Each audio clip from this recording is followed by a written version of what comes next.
নতুন সরকারের প্রথম বাজেট শুরু হচ্ছে উচ্চাকাঙ্ক্ষা দিয়ে বলে মনে করছে এসডিজি বাস্তবায়নে নাগরিক প্ল্যাটফর্ম বাংলাদেশ।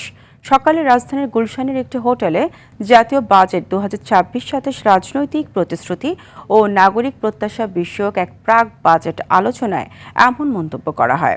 এই সময় মূল প্রবন্ধ উপস্থাপনে বলা হয়, আসছে বাজেটে 1,40,000 কোটি টাকার ঘাটতি হতে পারে। ঘাটতি মেটাতে এবছর আরও নির্ভরতা বাড়ছে বিদেশি ঋণে। গবেষকরা বলেন, 6,95,000 কোটি টাকা রাজস্ব আহরণের যে লক্ষ্য ধরা হচ্ছে তাও বাস্তবসম্মত নয়। ঘাটতি মেটাতে সরকারের আয় বাড়ানোর পরামর্শ দেন গবেষকরা। রাজস্ব ব্যয় এখন 1,00,000, এবারের বাজেটে বোধহয় 1,40,000 কোটি টাকা আমার রাখতে হবে কেবলমাত্র ঋণের সুদ পরিষেবার জন্য।